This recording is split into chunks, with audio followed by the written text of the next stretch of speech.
Okay, guys, I'm going to go ahead and pin myself so you guys can see me. There we go. So today we're going to talk about your customers with aging skin and how to always keep them 50 and over and looking fabulous. And so, because I have, basically come of age through Mary Kay and wearing the product, I think I was 32 when I started Mary Kay, and that was 23 years ago. I'm going to be 56, and so I've seen my skin go through a lot. And I will tell you that I have a love-hate relationship with the retinol. It's an amazing product. We all need it. I will not ever stop. My dermatologist even said don't stop. But my skin, the way that foundation sits on my skin, now that I use it, I have to get really, really creative with making sure that I recognize what's happening and how can I fix it. And that's what we're going to talk about today.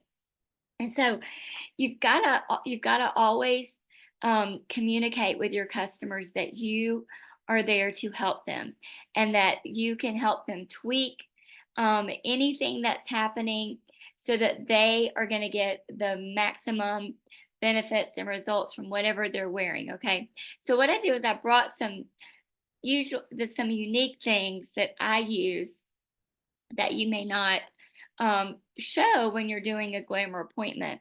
And this would be something that would happen, after your customer's been wearing products for a while, kind of like me.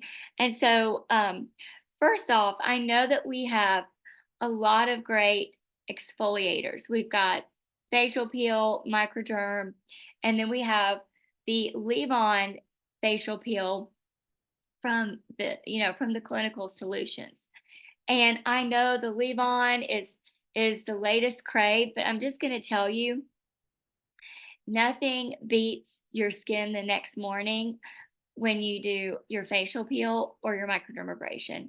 And so I have kind of making sure, because I do the retinol, I have uh the leave on exfoliator.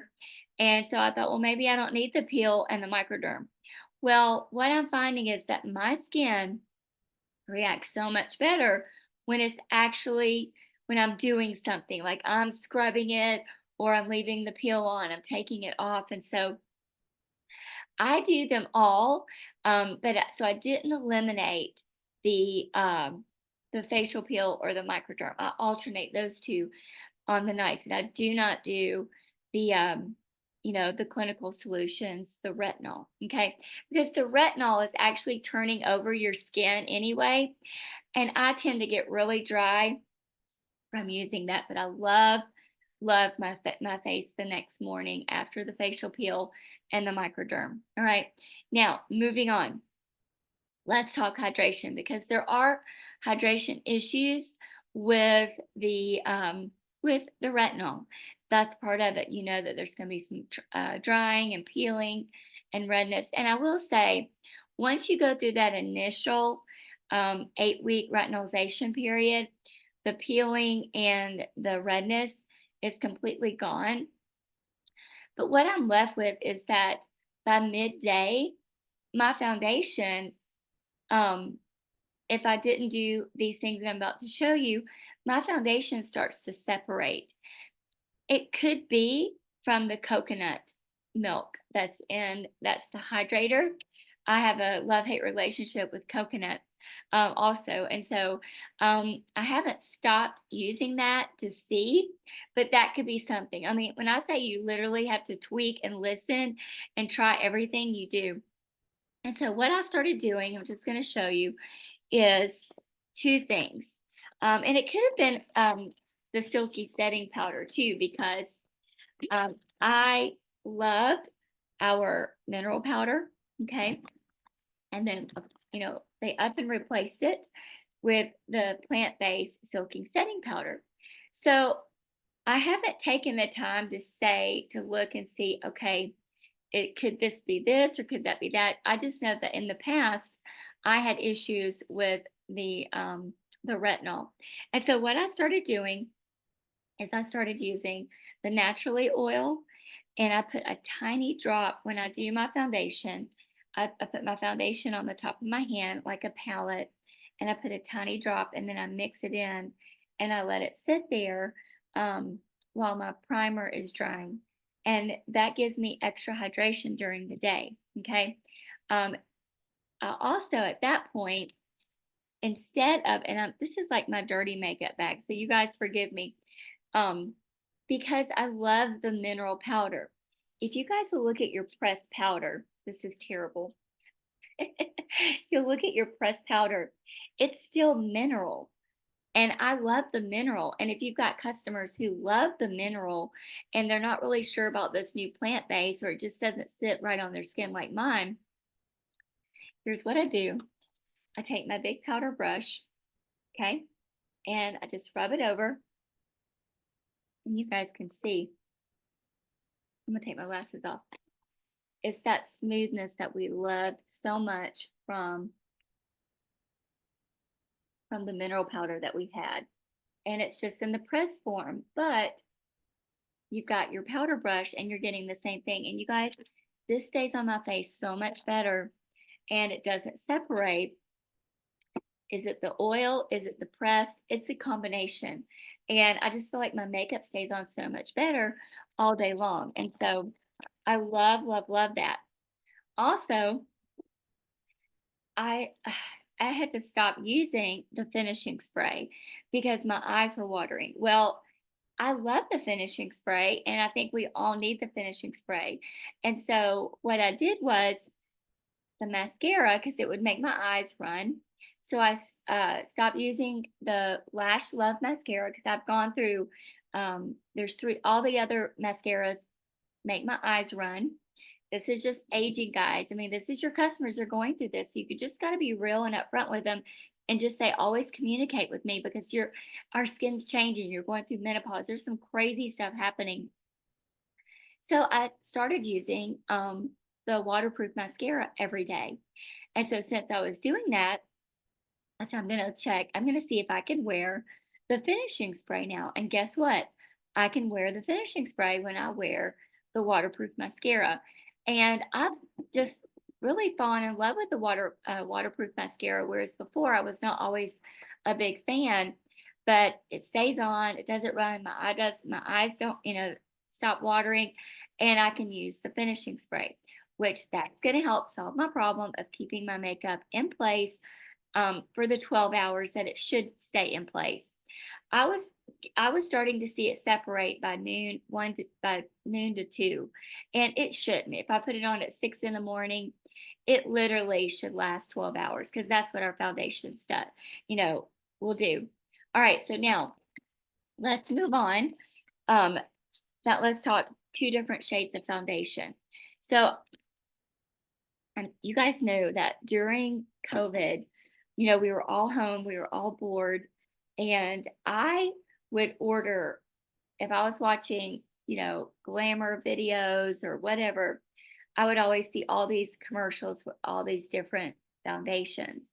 And I would just very curious because I've been in Mary Kay for 23 years, is that really all it says it is? And so I can tell you that probably I ordered through since COVID 4 or 5 different foundations to try on the back of my hand and to wear them so that I could see the difference, to see if it's how it set, if it covered up, if it did what it said it was going to do, and how it held up to our Mary Kay 3D foundation. So we were ahead of the game. You probably start to notice with commercials these days that a lot of foundation brands are merging with a skincare line. And I don't want to say because I don't want to give one away, but what they're doing is they're putting their skincare anti-aging and they're mixing it in with their foundation. Well, guess what? We've already done that. We were way ahead of the game on that. And so this last one that I just tried, you guys, no one holds a candle to our Mary Kay foundation. Okay. So I don't care what your customers say, get them to go head to head, toe to toe, belly to belly. And we wrote the book on foundation with anti-aging. Okay. It's all in here. And nothing sets on your skin as beautifully as this 3D foundation. All right, so now when you're aging, we've got a lot of things going on right in here. So what I do is I have my darker shade and then I have a lighter shade. Okay. I'm always working with two colors. And when you are, I'm just going to show you really quickly. Um, and you also can't see when you get older, just so you know. And so it's very helpful to use our brow brush. And this, the end of it, remember this little end right here. Okay. And so here's how I highlight the areas to kind of accent my brows and to highlight areas that can get really dark. So I take this little pencil, right, the little brush right here. It's a lip brush. It can be a brow brush, and I just highlight this area right here. Okay, with my lighter color. See how that accents that. Okay, and I don't have my glasses on, so I hope I'm getting it near there. And I'll tell you what this does is if you're using a brush like I do, like the blending brush, which I'm sure you guys use it too, that blending brush cannot get right as close to your brow, your arch, as you need it to. And so this actually comes in handy. And then I'm highlighting this area because I have a very thin nose. And then I take my creamy bronzer and I go down through here. We're going to talk about my love for cream in just a second and how I want you guys to email the company begging them to bring back our creamy bronzers and more cream cheek colors. Okay. And so I'm going to take my other finger. You want to highlight. So you have a thin nose, by putting the darker color down your nose, it kind of makes your nose look a little wider. And if you have a wide nose, you do the opposite. You go darker down the middle and the lighter on the edges, okay? And then you always want to do your little palm tree right there, okay? And then the shadowing, this is real. The shadowing happens right here. I take my lighter color and I go right in here with your by your marionette lines. Remember, make sure that you are getting really close with your cleansing brush, that you are really getting that makeup out so that it doesn't magnify those lines. Okay. And I'm accenting this with my lighter color. Okay. And that's going to, take away that shadowing, which can, cause you to kind of age a little bit. And then you want to go right there really good into your corner because we get very shadowy right there. Okay. And so that's what I do. I'm just going to do that once you can kind of see the difference. So I work with two foundations. Okay. A lighter color and a darker color all year long. And so that is my little secret there. So I'm still using, you guys may have remembered, I told you this is my makeup bag. So these are gone. This is our, Marianne, I know you remember this. This is our cheek color stick.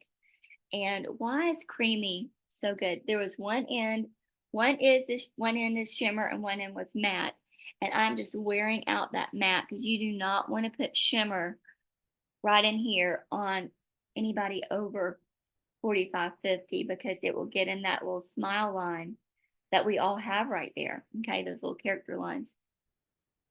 And so I love our creamy cheek colors. I love our creamy bronzers because anything with powder, even if it's a matte powder, can really just get inside any of your fine lines and magnify them. And then at this point, after you did your powder, I would do my finishing spray. You guys know you do an X, X, and a T, and then you wave it dry. And so those are just some of the unusual tips that I do just to stay young looking and to make sure that my makeup stays fresh looking because I have long days. You guys know I'm up at 5:30, got my makeup on. Like even in the summer, I can't sleep late anymore. I only need 7 hours of sleep and I pop up and so I wear my makeup like all day and I want it to last. And we have, it's 12 hours, but some of the things in anti-aging that I'm doing, um, that's just how now your customers may not have all the issues that I have, but these are just some of the issues that I'm having. So I also want to mention, oh gosh, email the company about your desire, our need for creamy cheek colors, creamy bronzers, for the older fabulous women that we don't want the powder stuff. And I know Marianne's mentioned creamy eyeshadows. I know we have creamy eyeshadows, but there are eyeshadows that are out on the market that it's like a little, it looks like this, right, Marianne? It's like a marker, and it's so easy. You can just put it on and go. We need quick and easy things. Am I right, Marianne, that there's some things on the market, so we need those kind of things. And so email the company.